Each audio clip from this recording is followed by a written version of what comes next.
I'll say it again. Good morning, welcome, thank you for coming.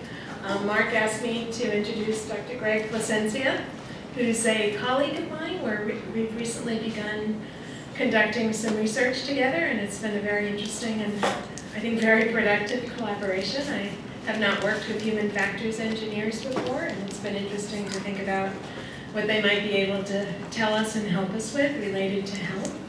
He's currently an adjunct research assistant professor at Viterbi here at USC, and has been very interested in thinking about how he could contribute to some of our deliberations about integrative health.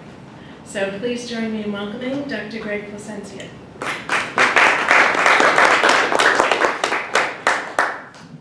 Morning, everybody. Let me just open this up. But there were a couple of things I was going to mention before I started, and obviously as we go through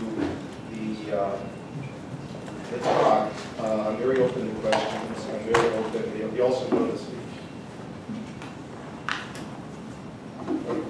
I'm very open to questions, and I'd like to be interactive in my talks. And one thing I'm going to be asking, obviously, of you is to interject yourself as well, because one of the things I found very interesting as an engineer going into traditionally non-engineering fields is I get these very puzzled looks, and they ask me, well, why are you here? Why don't you just go build something and come back later?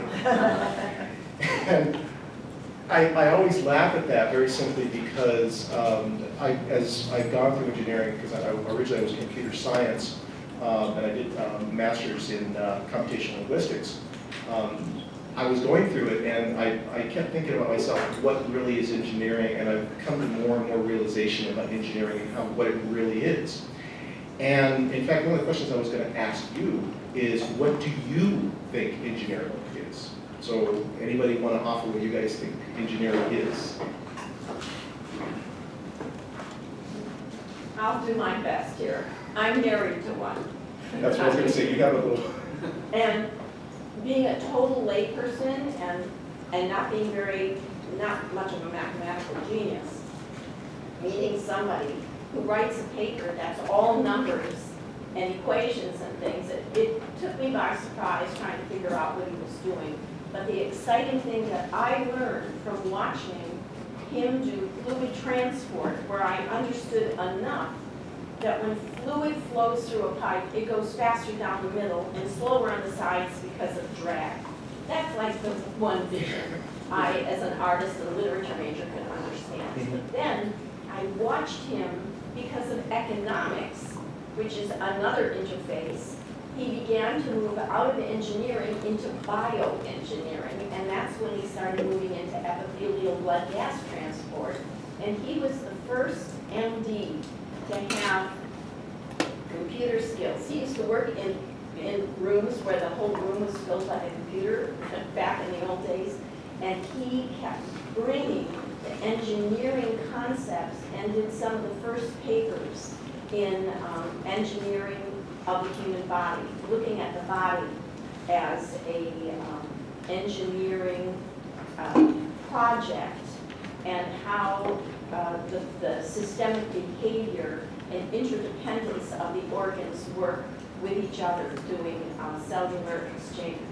So to me, that was really an exciting understanding of social, economic, and engineering interface with health. I think that's a very good technical explanation. In fact, I joke with people because I love using jokes to explain things. And the joke I use about engineers, there's two things about us. Number one is we're very practical minded. And number two, we tend to be solution oriented. So there's a story that goes, there was this one engineer at a plant. And after 40-some years, very illustrious career at that plant, he decided he was going to retire. So he retires. And then not more than a month or two later, he goes out, he's out, and all of a sudden he gets this call from his former plant manager. And the plant manager says, you know, Jim, I got to tell you something. We've been trying to solve this problem with this machine we have, and you know it's a really critical piece of machinery in our plant, and we have no idea what to do. And he's like, well, I'm retired, I'm enjoying myself, I've only been gone a month.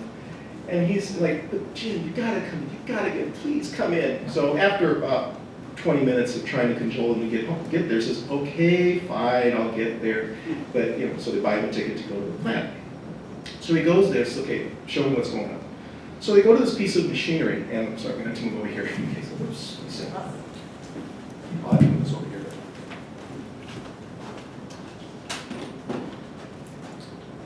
So he goes, and he says, tell you what, just let me take a look. So he spends about maybe 5-6 hours there. Towards the end of the day, he says, hey, you know what? I need someone to give me a piece of junk. So he goes over to the machine. He says, okay, just a minute. I hope that works. And he does this. And that one doesn't work either. Imagine this is a check mark. Engineering dilemma. And he says, if you repair what's behind that panel, everything will start working. And so they do it, and he says, fine, I'll give you my bill later. So he goes home, and he's not even home when he sees a message on his phone, and the message says, Jim, this is great. And they call him again later. I don't know what you did, but it's working perfect. We have no problems. It's so great. And he says, okay, fine, don't worry about it. He says, just send your bill. So a couple days later, a bill comes to him that says $50,000. And so he calls him up and he tells, Jim, I mean, we're not balking about the price, but it seems kind of stiff for a couple hours work. So I'll tell you what, I'll send you an itemized bill. Bill comes again a couple days later, and the bill reads this. One check mark, $1. Knowing where to put one check mark, $49,999. That's engineering in a nutshell. Knowing where to place that X is very much part of what engineers do. How to get there, looking at the process, and that's why when I work with others, I said, it's not about the device we're going to build. It's about the process. It's about all these other things that are involved to get a solution. And that could be, anything from I'm seeing Dr. Solomon here. We were talking about dogs and how dogs can be used to help autism. And the thing that's interesting to me is that all these possible solutions are out there, but it matters how you form them, which leads to the second point, where I said we're very practical minded. And believe me, if you ever work with engineers, you'll understand exactly what I mean. They're very practical minded. Everybody knows exactly what I'm talking about. And this joke actually illustrates that. There's Other engineering. Yeah. So the other joke goes that there was an engineer, a lawyer, and a doctor playing golf. And they're going along on the course, and all of a sudden they start coming closer and closer to this other trio.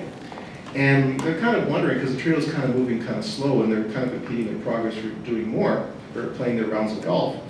And they happen to get closer, and they notice that there's one of the workers there. And they ask him, we're not quite sure what's going on. How come this bunch is so slow? And he says, well, they're firemen. They're disabled. They got blinded in the line of duty. And so the lawyer says, oh, I feel so bad. You know what, I think maybe I can find some way to get good compensation for them. And the doctor says, oh, I feel so bad, but I think I know some of the best ophthalmologists and optic surgeons that would get it probably and help them solution, maybe find it.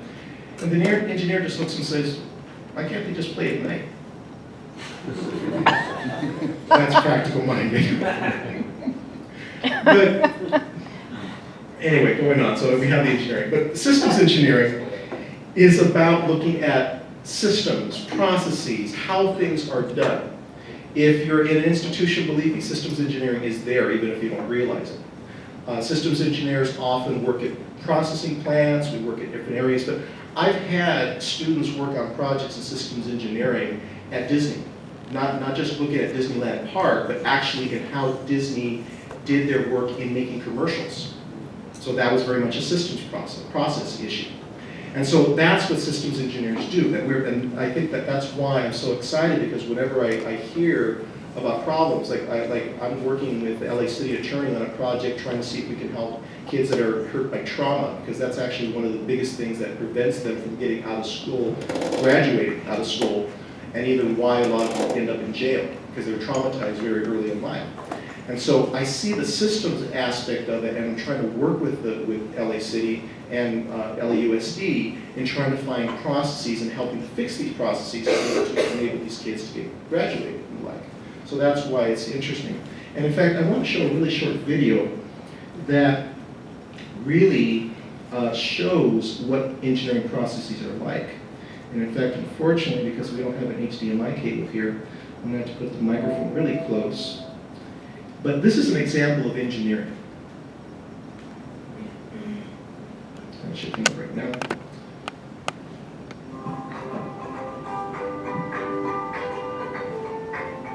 Can you hear me? Yeah, sure. Hi guys, my name is Integrative, and I'm Executive Director of the Integrative, and this is my colleague Ray, and we're here to teach you how to build a Integrative solar model for everything. Now the problem was they were trying to put light into these buildings in the Philippines, and the issue, one of the biggest issues on those is the fact that they don't have a very dedicated grid. And so they didn't know how to put light in there. So what they devised, in fact this is not a great video, I forgot I used the wrong video on this one. There's another one, let's see, this one, sorry. So what they devised was a system, this is the Mark II version of it. But what they did is they took 2-liter Coke bottles, they put bleach in them, water and bleach, that's all it is. And they made holes in the roofs of these houses, and then the light that comes out during the normal day was able to illuminate like a 50-watt light bulb. Now, obviously the second part is, well, what happens is that if it's at night? This is the solution they came up with.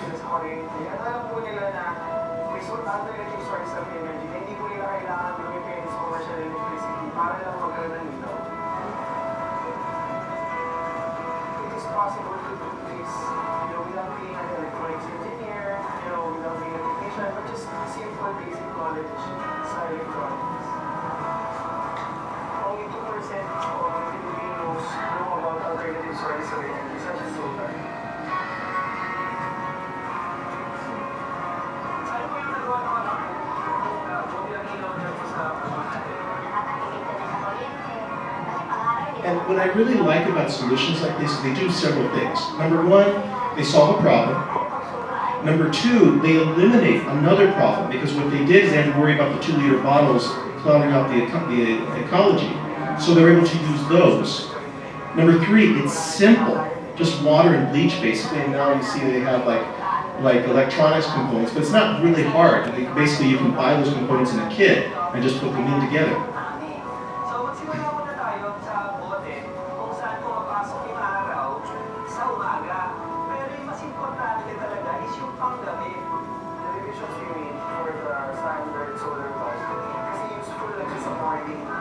What's the purpose of the bleach? Is that just to keep the algae from growing? The purpose of the bleach? Yes, it's to keep it from clouding up.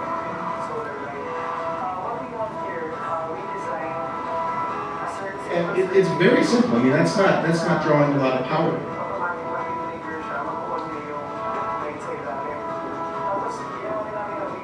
And if I mean, you see, it's very simple in terms of soldering. He's showing them how to do it. A little bit of scrap metal and the like. So I don't know what the cost is, but I know it's very, very low. But anyway, so let me just move a little forward so you can see how it looks. So let's see right there. This one should be. So you see how they're putting it in.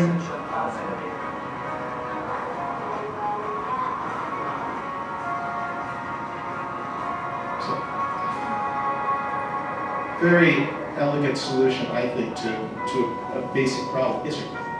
What's beautiful about this is it starts people thinking and getting into analysis. Without it, they'd have no direction at all like that.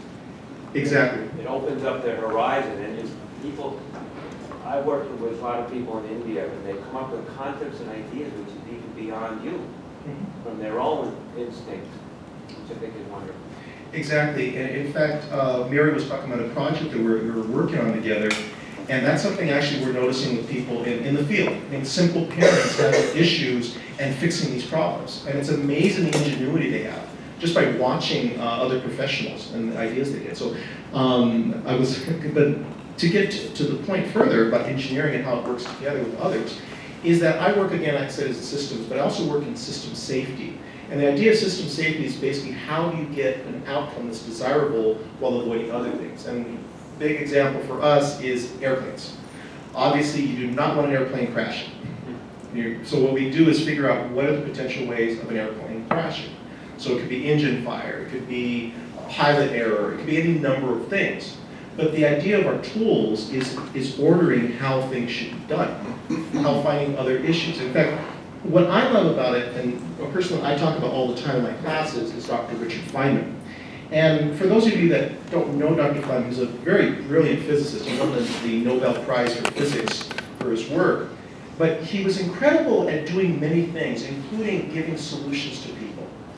Helping, like, I don't know if you've seen it, but one thing that he did was during the shuttle accident, he was one of the investigators on it. It's one of the last big projects he engaged, is that he was able to show how the O-rings, for those of you that don't know, it was the O-ring problem that caused a lot of the issues. But he went through it, and I really highly recommend, I probably will give it to Candelia, a document that he wrote. It's only a couple pages long, it's not mathematical at all. But what's beautiful about it is the way in his process, and he talks about how NASA went away from its way of doing things. And one of the things that's interesting, and again, I promise I won't get into mathematics really, but what happened was NASA had this viewpoint that the shuttle is safe simply because it holds humans. That was what had happened in the culture. They'd forgotten that, hey, this thing explodes, because basically you have this big rocket, it needs fuel, it explodes very violently, as they saw with the Space Shuttle Challenger, but what they had forgotten was the risk factors. Now, you may ask yourself, what is the issue with the risk factors? Well, they put you this way. Imagine you're talking about trauma in a school. What are the statistics? Well, the statistics say, let's say 1 in 10 or whatever. But that's also a predictor. So you ask yourself, okay, if I'm looking at a solution, a population, which one of those are ones I have to worry about? What can I use also? Because we talked something about Bayes statistics, if you guys know of it, in which we ask ourselves, if we add more factors in it, how are we able to better predict that this person will have it? So we'll say, hey, we're trying to figure out, is this person being traumatized? Now, I know that you guys have clinical tools, but another way of looking at it is saying, okay, how are these clinical tools augmented by knowing certain factors? And we do it all the time. So what's the probability of it raining outside, for example? Well, maybe you see a person with an umbrella, they're walking with an umbrella. That's another factor that pops in. So these things keep updated. Now, I don't really want to get into the nitty-gritty of all this, but I do want to show you it's interesting because I find it personally fascinating. Maybe if you could see it in your own field, you might see it as well. But the problem basically was that this entire ring was designed to hold in, I should say, exhausts, a rapidly expanding, very, very hot exhaust of a rocket. So what happened is the joint did not act as it was supposed to.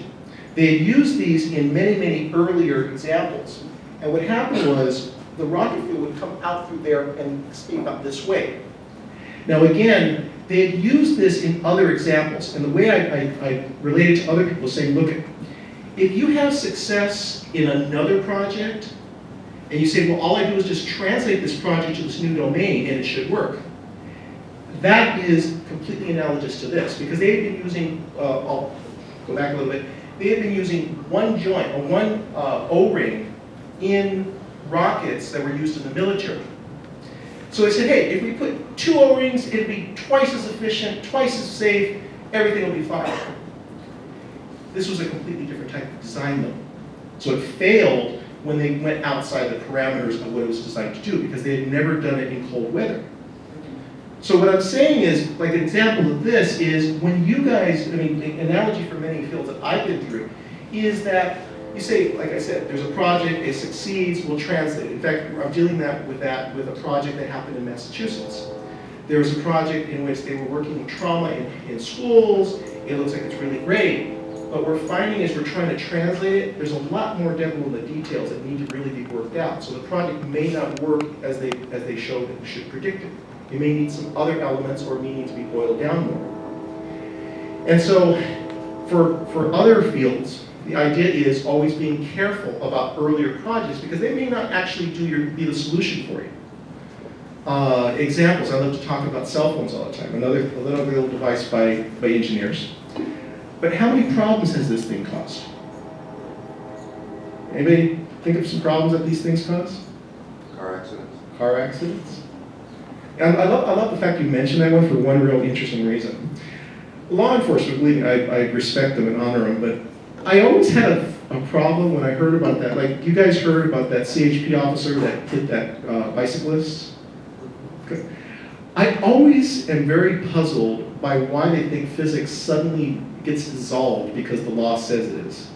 Because the law basically was that CHP officers and law enforcement are able to do the texting in their car.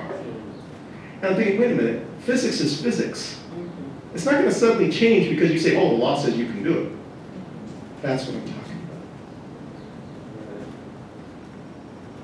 So anyway. You have a question? Oh, sorry. Well, no, the iPhone divides attention.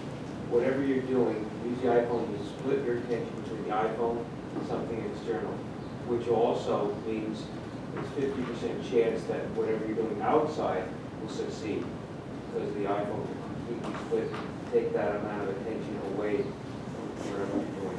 Exactly. And that's why I find it so bizarre when, I know I kind of pick on legal aspects, but I just find it bizarre when the law suddenly thinks that suddenly the data shows that it's going to split the attention, but because you're a police officer, we don't think it's going to do that. It's just very disconnected. But going on.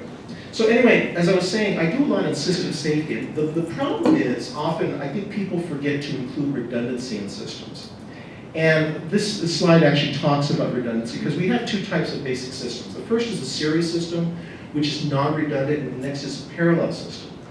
And I think it's important because when I was talking to Mary about how to develop this talk, it's important to think about that when we're developing whatever we're working on. Like, are there any projects out there that, I don't know as much about the field, but I wonder, I could talk about our project a little bit, but are there any other projects that are out there that anybody wants to discuss just a little bit? Because I'm seeing Dr. Ingersoll back there. Hi there. And I was thinking about the one with the Parkinson's disease. Fine, bring that up, that's good, that's good. And the reason why I was thinking about that is because traditionally, Parkinson's is seen as Parkinson's. And I think what's interesting to me is that often, especially in the Western cultures, we look at things as symptom and how to alleviate the system rather than to look at a larger solution. And in that case, I love how she's going around with running and doing the jogging project over here, the Rose Bowl. Because the idea is not just alleviate the system, but to try and proactively deal with it. So you're having people that are walking and getting ready for like 5Ks right now? Right, and I'll give a little time of one sentence background. This is a group of our patients who have for this year now been training for LA Marathon 5K, which is this coming Saturday. And Greg was interested enough in this to introduce some of the Viterbi students who took on a project, which he will now describe, to alleviate some symptoms. Yes. And so what she's talking about is that I had some students look at how they worked with what they did. And one of the interesting things about it is that there's nothing wrong with the concept, believe me. The issue was communication issues. How were they coordinating their information? How were they getting people to know about the project? Now, let's be honest. Most people say, oh, it should be easy. I'll make a website, I'll put myself up on Facebook, everything should be fine. It's not always the way it happens. And that's why when my students went in there, and mind you, I'll be honest, my students didn't do quite the job I thought they were going to do. But we'll try and see if we can rectify that later. That's a very, very interesting problem. How do you take young engineering students who know a great deal that could help people, and you bring them to a 5K training team where they get to meet and walk with a bunch of folks who have Parkinson's disease, and it doesn't quite connect. You think, oh, it'll be obvious to everybody, and it's not. Exactly. And that's why, I mean, I think one of the things that's interesting for me is how do I get engineering students and non-engineering students doing a dialogue? One of the ways I was thinking about, and like Dr. Ingersoll was talking about, the issue of common goals. Like I'll give the example that I was working with Mary and Carol here. During the initial meetings that we had, it was almost like, okay, here we are, we're trying to solve a problem, what's going to go on? And I remember very, very vividly when Mary started talking about narratives. And the reason I was very interested is because typically engineers, human factors engineers, I should say, other engineers, we're kind of like, just leave me in the lab, I'll build something, you'll be fine. But the thing is, what happens is that other engineers, we don't talk a lot about the problem. We don't address it with other people. So let me give you an example. Listen, we're talking about how do we get information from people. Typically, like if you do an accident investigation, you'll go talk to experts, the pilot, the people that know about aviation in terms of maybe they know structural engineering, or they'll check the black box, they'll do all these other things. The problem is they rely on working with experts, and experts can be jaded, experts can do a lot of other things, but one thing that they don't do well sometimes is really relating, non-experts don't do well, is sometimes relating information. So let me give you an example. We were talking with one couple, and it was really interesting how they worked with the social worker. Because the social worker had already started, like it was almost a punitive process where they had noticed something was wrong with the child, and they went and talked to the mother, and they called her in to the hospital to talk with her. And the hospital was almost, the social worker, from what I understand, and I can't really remember, I can't divulge that much, but basically the social worker was almost saying, why did you do this? And she's like, what did I do? I didn't recognize anything going wrong. And mind you, there's other training aspects. But immediately what we were seeing was, in that case, was that the social worker was already starting this punitive process, making it much more difficult to get to the root cause. Now, that's an example of a classical systems problem, because what we do, and NTSB does this, is that NTSB does not want to say you caused the problem, therefore you must be punished. They said, we want to know what happened so that we can prevent the problem. Using the shuttle, I mean, for many, many years, they were trying to figure out exactly what went wrong. And there was a lot of blowback, fight back among these people. In fact, one movie I highly hope that everybody will watch, and I'll show a little bit of a clip in it, is a movie called The Challenger Disaster. It was a BBC movie about 2-3 years ago that came out that details Dr. Feynman's process of finding things. And one of the biggest things that he had problems with was the culture of NASA, not the science. So what he had to do is, there was one example where they show in the movie, but it's actually fairly true, where he goes and he just wants to have lunch with these guys. And one guy says, we don't rat on our colleagues. Now, how many times have you heard that in other industries? I have a feeling almost everyone, if not everybody in this room, has had that. So the thing is that when we talk about systems engineering, it's about saying, hey, there are other issues that we've got to address. It's not wrong to have a social worker involved in the process. In fact, another example is where I've had one social worker, she was talking to me about it, is that there was this baby, this younger child, he couldn't gain any weight. And they were trying all these other solutions to figure it out. I said, well, why don't you just get a Pedialyte? The baby gained something like a kilogram within like a month or so. See, simple solutions with a social worker, seeing the background root cause and finding the solution. Yep. I'm thrilled to hear you talking about this, because over 15 years of putting the art on the walls here and watching scientists and their rigorous studies and working at how we have to do it over time with large numbers of subjects in order to get NIH grants and that kind of thing. I keep saying to the scientists, how is working on cell behavior any different from working on human behavior? Because if you look at the globe as a giant petri dish with all of us in it, we're all driven by a force of sexuality, need for food, need for air, water, all the things that we need. and how we push and pull, how is it any different from looking under the microscope and seeing how the cells work? But the scientists always laugh at me and say, oh, well, we can study tissue, but people move. But cells move, and exchanges take place between not only cells, but between the organs in the body. And there's a lot of people now talking about the body, the soft machine that came out of William Burroughs, pattern formation, not just in cell behavior, but pattern formation in human behavior, and how war and other interventions throw us off our patterns, and then it creates a whole systemic chaos, like you and I were talking about before, that noise, that systemic chaos that comes with change.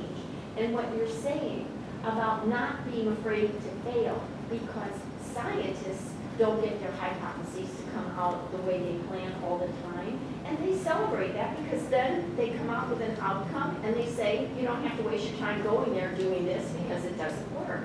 And it saves time. So if we could just do that with human behavior instead of blaming and excusing, I think that what you're saying is exactly that pattern formation link between cell behavior and human behavior. It's interesting you mention that because when you were talking about, I'm reminded of, again, I was talking about engineering in general and science. Two stories that come to mind are, the first one is about the story of cocaine. Now, it may seem odd, but bear with me. Science tends to distill things. And so I'll give you the example of cocaine. They noticed that for many, many years, maybe even centuries, they noticed that the Inca workers in Peru, that when they were working, often when they were very tired, they go and pick this little leaf and they chew on it. And it would enable them to work a little bit longer, and it actually helped them with their fatigue. And what they found, and there's a French scientist, his name escapes me right now, is that he looked at what was going on, and he actually realized it was the cocaine within this leaf that was causing the ability to remove the fatigue. The interesting thing is, though, that pure cocaine, as we well know now, is extremely addictive, is extremely destructive to people. But notice, the delivery system that nature devised in the leaf was very effective in being able to help people that were fatigued. The problem is, we pulled it out and decided we're going to make it much stronger, and so we have problems with that. That's one way science looks at it. And in fact, it's nothing wrong with science, but I think that one of the things, as we were talking about then earlier, was the fact that that what happens is there's this distancing between what science can do and the natural processes. So I'll give you another example. And I don't know, how many of you know why there's an eagle? How many of you know why there's an eagle on the Mexican flag? Anybody? Okay. If you don't know, look at a Mexican flag. There's an eagle there. Okay? Polish flag too. The interesting thing about the eagle on the Indian one is that the story goes that the Indians were walking, they had a legend that if they found an eagle on top of a cactus that was with a snake in its beak, that was where they were supposed to build their capital. Now, for those of you that don't know, Mexico City sits on a lake, which is where the capital of the Aztecs were. So I can imagine they're out in the field, and all of a sudden one guy says, wait a minute, there's a snake in that eagle's beak, he's on top of the cactus, and it's in the middle of the lake. Great, we got a problem. And that's how they were able to build it, because they developed something called chiampas, which are basically floating islands. But again, the solution, they were able to make the solution because they had a problem. And so again, these are all systematic. Which leads me to something that I think is interesting, that I also was remembering this is an example where, a really good example where engineering practices and social work came together. And this is an example by Toyota in terms of process management. Well, I'll let it go and you can hear it.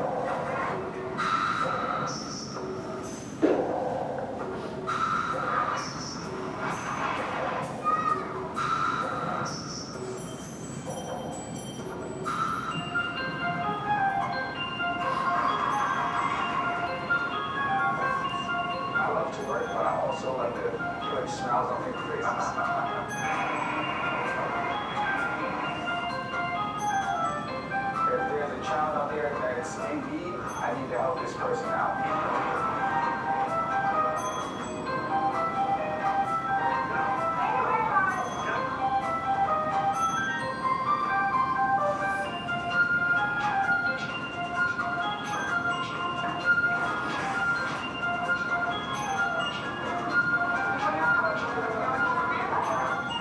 Down to our last box, and you have like 7 families standing on the line, and you just have that one box and you don't know what exactly to do. That kills me. George is a great leader. He knows what he's doing, but they didn't really have a system kind of set up. Because if you have a good system, I think the work takes care of itself.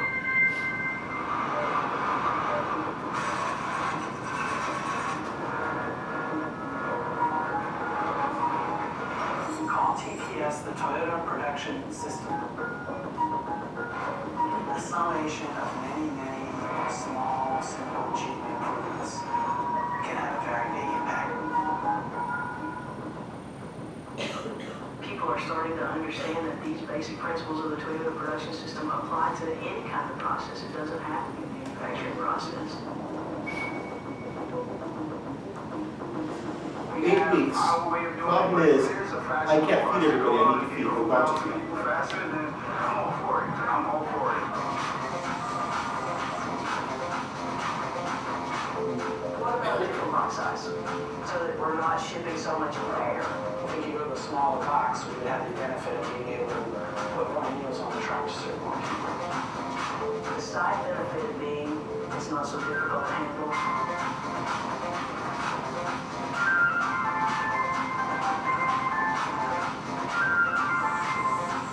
Struck me was how difficult it was for the volunteers that were there to pack that box. You know, walking long distances, they were carrying heavy weight. It was kind of disarray, just the table in the middle. Everybody was scrambling to get stuff open, and I'm like, this is not really too productive. So by putting everybody on one side of the line and having the material come from the opposite, we think we're going to get a smoother flow. Yeah, Let's go for it now. I don't care if I use the word I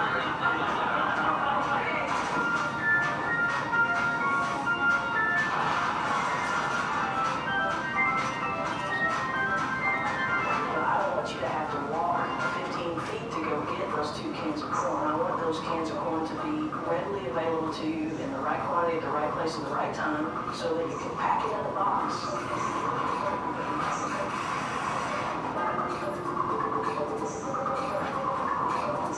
Wow, so it's a lot different. That's cool, yeah.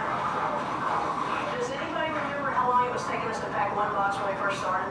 3 minutes. 3 minutes? That's exactly right. It was around 3 minutes. 3 minutes per box. What do you think we were packing one box? How long and how many seconds today? About 11 seconds.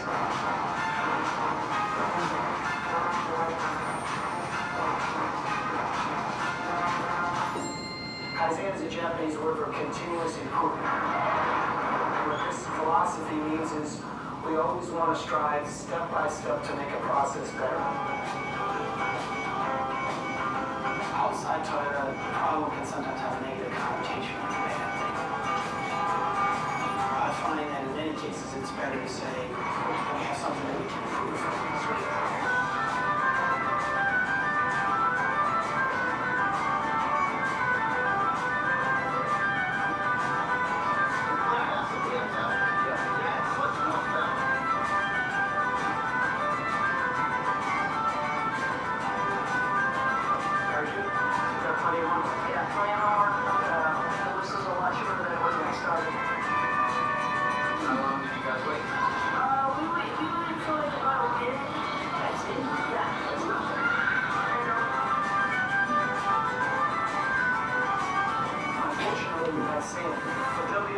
Where this needs to be done, and hopefully you learn some of the basic principles so you can set something up from the beginning. One thing I did learn from you guys is how to structure things one by one, you know, not just take it as a whole thing and just be like, it's a mess, but instead I can take step by step by step.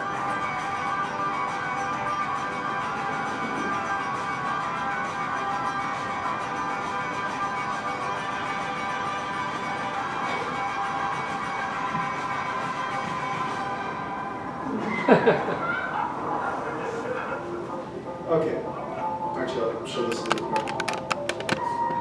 Now, I know people say, well, so what? I'm not building a distribution system. But look at it this way. And I was excited when I heard about it this way.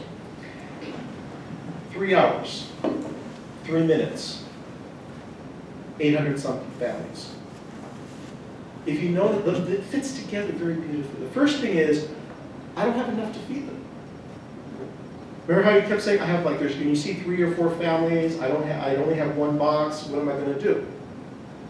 Or the other thing, I have volunteers that want to do this, and say, oh, I'm going to spend 3 hours or 4 hours doing this.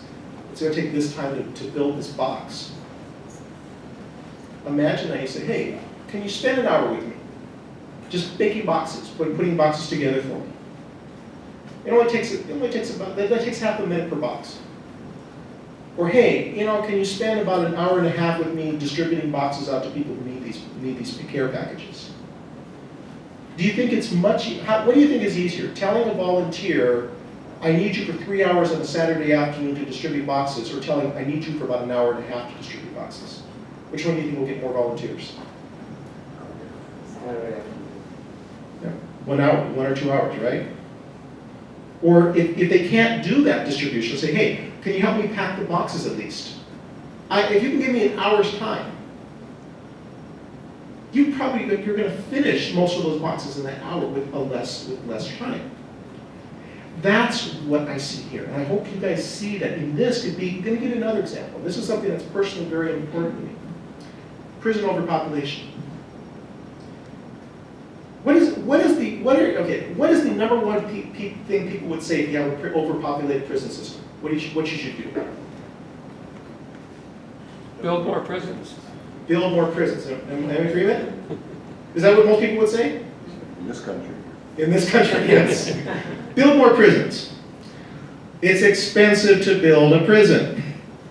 It costs anywhere, and it's expensive to have someone in prison. It costs anywhere from $30,000 to $70,000, and in some cases up to $100,000 per year to house one prisoner. That's a distribution problem. You're going to say, wait a minute, what do you mean distribution problem? Look at it this way. How do you get prisoners in there? Well, obviously they break laws. But the question is, what laws are they breaking? Why are they in so long? Same problem here. It takes me so long to distribute these boxes with this food. Well, prisoners basically are being warehoused with no discernible issues. I mean, with no discernible improvement. They're put in there. And believe me, I could go on for all this, but basically they're put in there. Well, they ask, well, how did they get put in there? Well, because they break the law. Well, how do they break the law? Well, we're seeing that they start that early on. When I talked about trauma, typically the pipeline is a cycle. Early childhood, they're typically traumatized. From that trauma, they have behaviors that are not acceptable. Either they get violent themselves or they do some other things. That gets them to the juvenile justice system. And if they don't, typically they start getting in an adult system. Or they fail out of high schools. I don't know if you realize this, but if I remember correctly, there's about a 75% chance that an African American not graduating will go to prison. It's just a plain fact. So the question is, if I can prevent them from not graduating, that might allow me to make sure they don't go to prison. See, it's a process that goes through that. That's where I start thinking about it. And that's actually, I'm going to stop a little bit and start more of a discussion, is that how can simple things like this, where I remove a waste product, or I look at a problem differently, or I'm able to look at it in terms of the process, or actually, like I was talking with Mary, solving something that's stopping the problem. Because I see trauma as being a system safety issue. Because the idea is a child should be able to go to school, finish school, and become productive. What stops that? A trauma. That's one of the number one things that we're seeing. The issue with the healthcare thing. Kids have these devices.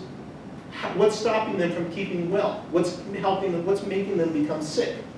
That's a process issue. And what you guys deliver, particularly I was talking with Mary, is that you help us get that information out. And we also see, actually, it's part of the solution, because it looks like understanding this problem from the background enables us to actually look at the process in a different way and ask, how are you solving issues? Because believe me, the solutions we're seeing out there are amazing. So what I'm going to do, I've been talking way too much. I'm going to have you guys, I really do want a discussion, and if not, I have some other things, but I really do want a discussion with you guys about how you think maybe some engineering aspects might help you in terms of process, or just put out a problem, I think is the best way to do it. Put out, I'm working on this, and I got a problem. And say what the problem is. Okay, so I'll turn it over to you guys.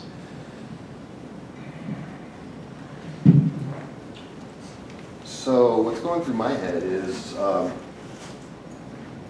the attempts of the Institute for Integrative Health to bring integrative health to USC and expand that and bring, to the patients here, to the patients in county.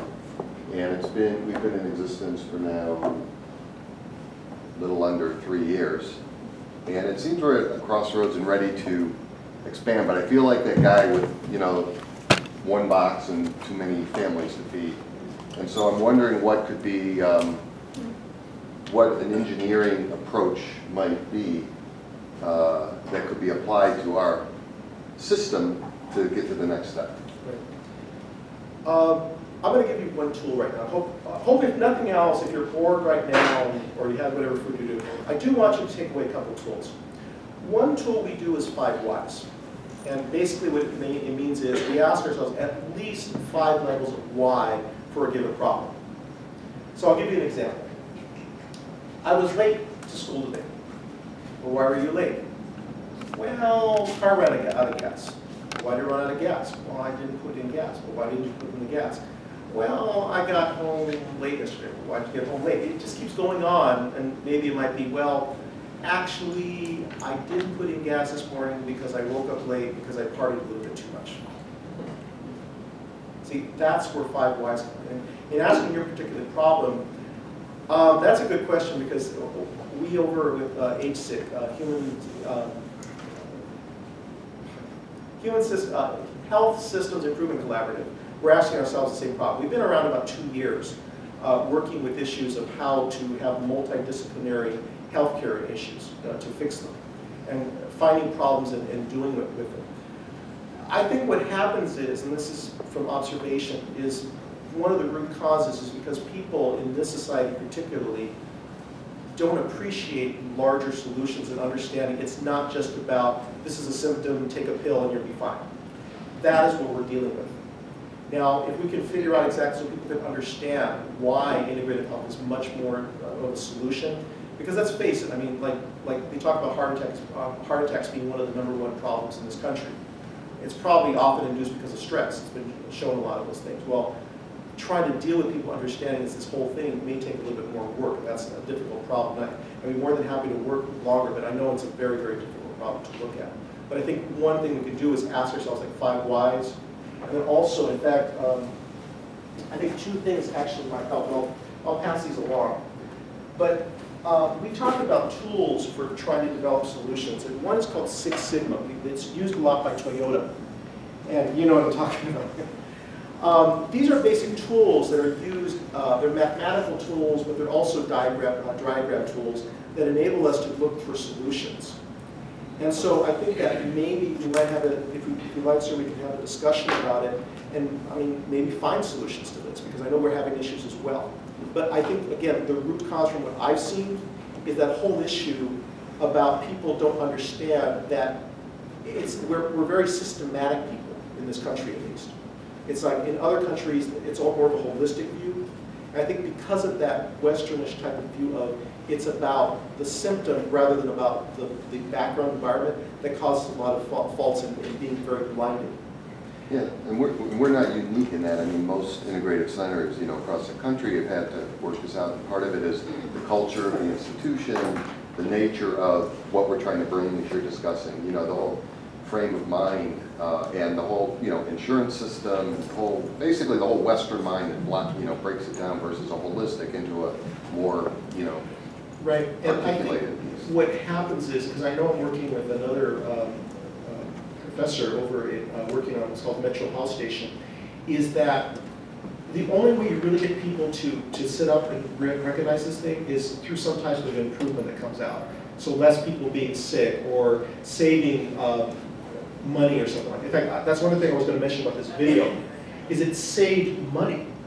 See, notice, the solution was not about, like many programs, I have to have a multi-million-dollar grant to put this program in place. And believe me, I've seen the jaded look when they look at me and say, no, I'm not talking about another program that's going to need a grant from the federal government.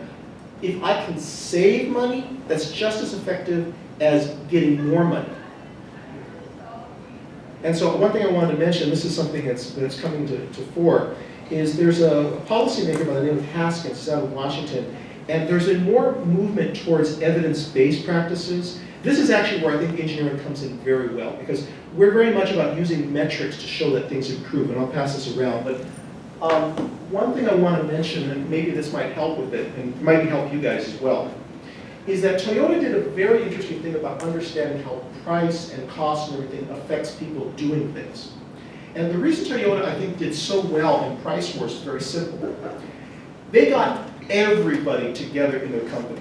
That included the people that made the parts, the engineers, the people that sold the cars, everybody. And they asked them one simple question. We want to develop a car that people are going to buy. They enjoy it, they want to buy it, they want to get it for generations. So what they did was, they said, okay, how do we do that? The first thing they did was do something that the US doesn't do. US car makers basically said, we developed this car, we think the public will like it, it costs this much. This is all the parts, we need a market for our profit, boom. So you might have a car that's a nice car, but it's like $50,000. Toyota did something the opposite. They said, how much is the consumer willing to pay for this? And then from there they said, that's our mark. We get our profit based upon how low we can make that margin. So the more we improve the Kaizen that we're talking about, the better it is for us.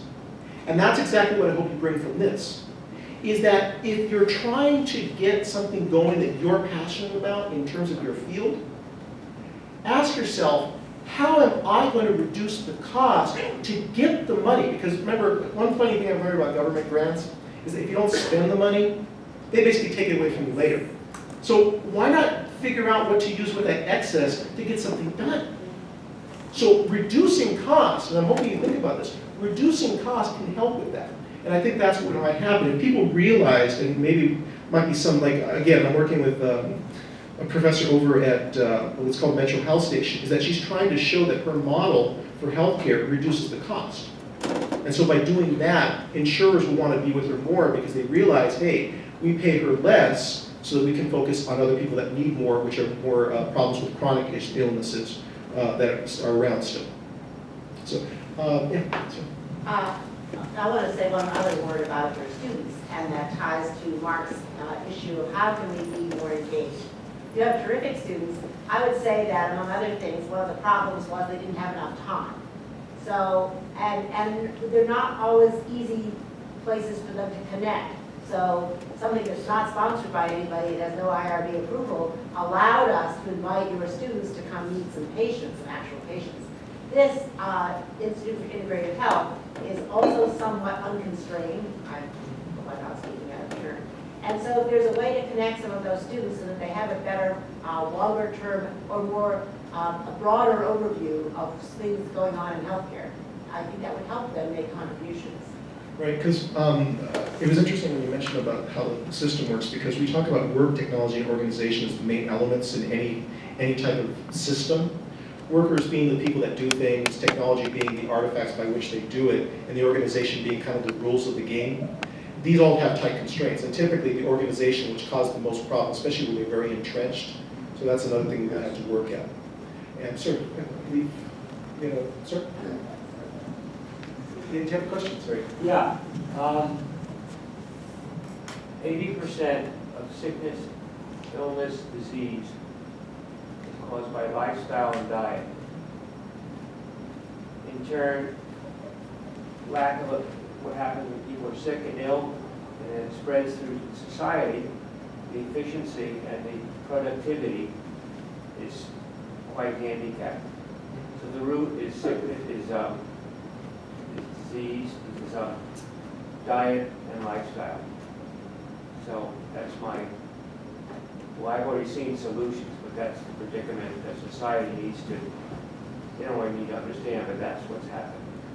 So I know I've done work with different groups that have helped to alleviate that, but that's not the generic situation with the population. Right, and it kind of reminds me of two stories.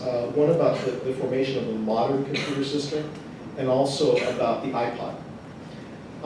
The modern, I mean, guys, the next time you look at your computer, realize that the actual principles of how computers are made now and how they form data was back in the early 70s. There was a Xerox. Xerox said, they got some really smart guys out of the company, and said they went to Palo Alto. They went to a place called Palo Alto Research Center, Xerox Park, and said, you know, guys, our modern computers at the time were basically about, you had to type instructions in and something happened. We want you to design the future of the computer, no constraints whatsoever. So they spent about 2 or 3 years doing it, and out came of it something called the Star. Now, unfortunately about the Star is, it was like a $25,000 system back in the early 70s, which is, most people are not going to buy. But it did bring out the fundamental elements that we use today. The GUI, graphical user interface. The next time you look at your iPad or any of those, your computers, thank Xerox PARC back in the 70s. The laser printer. Next time you look at really clear laser prints, Xerox PARC. The idea of the Ethernet, which is, in some sense, what helped us get eventually the internet, Xerox PARC. Even the concept of some programming language, was called object-oriented programming, Xerox PARC.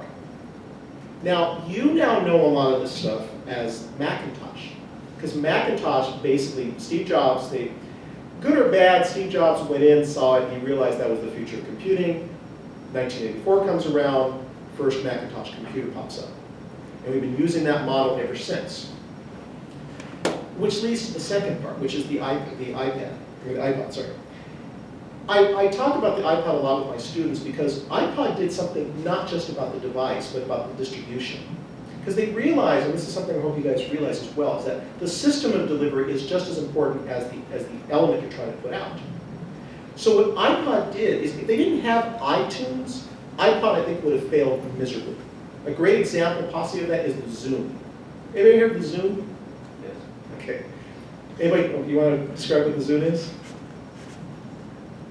Someone, yeah. Oh, it's like an iPod, really. Just another device that looks the same where you could import a lot of music. Right. It was a music device, a portable music device. Nowadays, you don't see iPods anymore, but you see them in your phones. But the idea of the iTunes actually helped iPod become big. Because they realized, okay, people are not going to want this little thing if they don't get the music for it. So by saying, hey, people don't want to spend an exorbitant amount of money to buy a disc, why not allow them to buy by song? Why not make it so they just pop it in, they go click, song gets uploaded, they're on their way. Keep your entire music collection on one little device. That issue of distribution is what helps them. And I think that's why, when you're saying about their solutions, anyway, there were ways of putting music on a device, but the problem is that the system of distribution or understanding why it's important is not there a lot of times. Something to add to what I was saying. I think people overall, many just don't even have a concept of this emotional connection, the heart. The heart is bottom line in life. And so far we've been talking about systems, analyzing, engineering. That's all in the heads. And I think it's the heart, the connection, the working with people, the understanding, the comprehension, which is very much left aside. And I think that's the most important part which needs to be addressed. Yes. I'm kind of cutting Greg off, but that's an interesting comment. It's one of the things in terms of this partnership and this research project that's so great, is you obviously have a lot of heart. We've been hanging out in people's homes and getting to know families, and it's been a nice collaboration. In fact, that's also why Apple has such a fanatical database, because it has that heart aspect that PCs often don't. So I want to thank you very much, Greg, for giving us some things to think with, and also thank everyone for coming. But it's a little bit after 9, so we do need to wrap it up.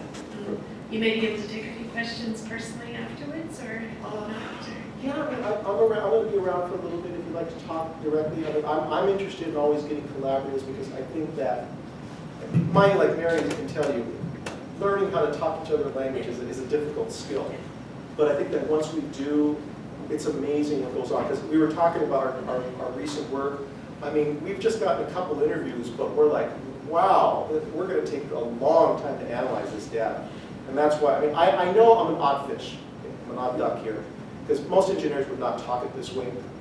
But I'm passionate about it because I love the fact that if you do it right and know how to do it, the principles apply anywhere. Exactly. And that's why I'm glad many of you came today. And believe me, I mean, from all the levels, let's just talk about it and see what we can do. Thank you.